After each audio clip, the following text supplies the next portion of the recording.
Saudara-saudari dan anak-anak yang terkasih dalam Kristus, dari Novisiat SVD Kuburuteng Manggarai Flores NTT, saya Pastor Freddy Jahadin SVD menyampaikan ucapan selamat jumpa lagi lewat siraman rohani.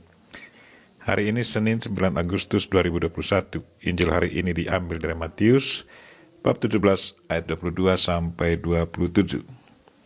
Kita diingatkan bahwa Yesus pemimpin yang bertanggung jawab dan taat pada peraturan. Mari kita berdoa memohon penerangan Roh Kudus. Dalam nama Bapa dan Putra dan Roh Kudus. Amin. Tuhan dan Allah kami, puji dan syukur kami haturkan kepadamu karena Engkau selalu tunjukkan kesetiaan dan tanggung jawabmu sebagai seorang pemimpin. Sebagai seorang pemimpin, Engkau selalu hidup jujur dan taat pada peraturan. Kami mohon gerakanlah kami untuk selalu mengikuti contoh hidupmu, menjadi pemimpin yang bertanggung jawab dan setia mengikuti peraturan. Tuhan, utuslah Roh Kudus-Mu, terangilah pikiran dan hati kami, agar sabdamu yang akan kami dengar dapat kami pahami dengan baik, dan isi pesanmu dapat kami hayati dan amalkan dalam hidup harian kami. Doa ini kami sampaikan dengan perantaran Kristus Tuhan kami. Amin.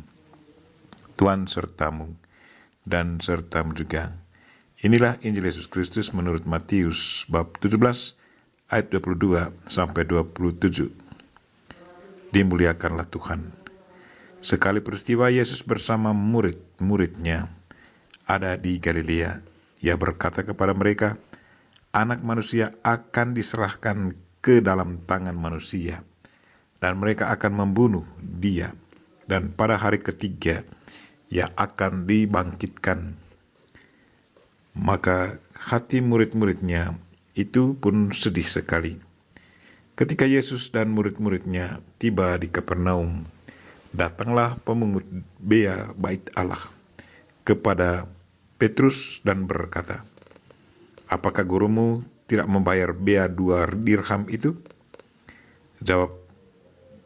Jawabnya, memang membayar.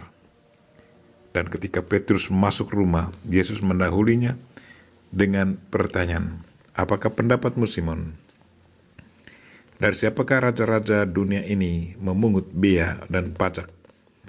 Dari rakyatnya atau dari orang asing? Jawab Petrus, dari orang asing. Maka kata Yesus kepadanya, Jadi bebaslah rakyatnya.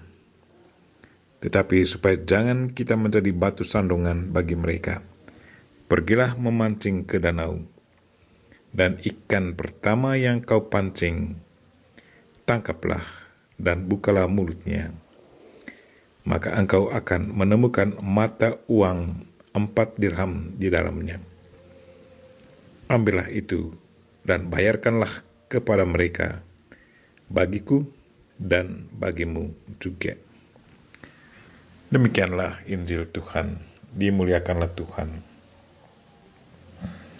Saudara-saudari dan anak-anak yang terkasih dalam Kristus, tema renungan kita hari ini ialah Yesus pemimpin yang bertanggung jawab dan taat pada peraturan. Yesus telah menjadikan dirinya sebagai bagian dari kehidupan murid-muridnya, bahkan ia memberikan nyawanya bagi kehidupan mereka. Dialah guru agung sepanjang sejarah manusia, pemimpin yang bertanggung jawab dan taat pada peraturan. Di Galilea, untuk kedua kalinya Yesus memberitahukan penderitaan yang akan dialaminya. Ia menyebut dirinya sebagai anak manusia, karena ia akan mengalami penderitaan sebagai manusia yang lemah, tak berdaya, dapat merasakan sakit, tidak mampu membela diri, dan akan berhadapan dengan maut atau kematian. Ia polos menyampaikan apa yang akan terjadi ke atasnya. Ia akan mengalami semua ini bukan karena kuasa manusia, melainkan diserahkan oleh Allah Bapa, yang kemudian akan membangkitkannya dari kematian. Ia sangat taat akan kehendak dan rencana Bapanya. Di sini nampak jelas bahwa Allah Bapa yang telah mengutus manusia, Allah Bapa yang telah mengutusnya, yang mengizinkan semuanya ini terjadi di dalam kedaulatannya demi keselamatan manusia. mengingat kembali bahwa gurunya akan menderita, membuat hati murid-murid sangat sedih, karena mereka masih belum mengerti arti penderitaan Yesus Sang Mesias. Sebagai Yahudi yang setia dan taat, Yesus pun memberikan teladan dalam membayar pajak untuk Bait Allah. Kewajiban membayar pajak sudah ditetapkan sejak zaman Musa, guna perbekalan rumah Tuhan. Analogi kewajiban orang asing membayar pajak bagi pemerintahan Roma dipakai Yesus untuk menunjukkan bahwa anak Allah seharusnya tidak berkewajiban membayar pajak di Bait Allah. Namun demikian pula Petrus. Namun Yesus mengajarkan sekaligus memberikan teladan bagaimana ia pun tetap melakukan kewajiban ini. Setiap Yahudi harus membayar 2 dirham per orang, tetapi mata uang yang beredar adalah 4 dirham. Maka mereka harus membayar 4 dirham untuk 2 orang. Yesus menyuruh Petrus untuk memancing dan membuka mulut ikan yang pertama kali ditangkapnya. Maka ia akan menemukan mata uang 4 dirham di dalam mulutnya. Dengan uang itulah Yesus dan Petrus membayar pajak. Adalah benar bahwa di satu sisi kita menuntut pemerintah mempertanggungjawabkan uang rakyat itu dengan membangun masyarakat yang lebih adil dan sejahtera. Tetapi di sisi lain juga kita umat Kristiani dituntut dan ditantang untuk secara jujur bertanggung jawab dalam membayar kewajiban kepada negara yang difasilitasi oleh pemerintah.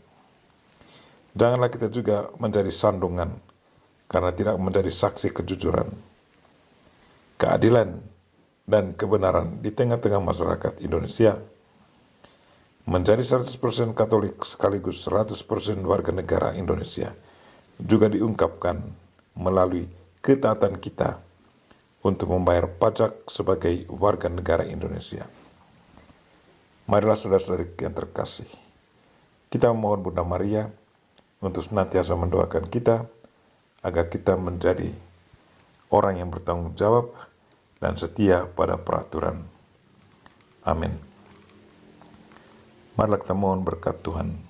Tuhan sertamu dan sertamu juga. Semoga saudara sekalian dan mereka-mereka yang kita doakan pada hari ini, secara khusus orang sakit, dan segala aktivitas kita sepanjang hari ini, dilindungi, dibimbing, dan diberkati oleh Allah yang Maha Kuasa, Bapa dan Putra dan Roh Kudus. Amin.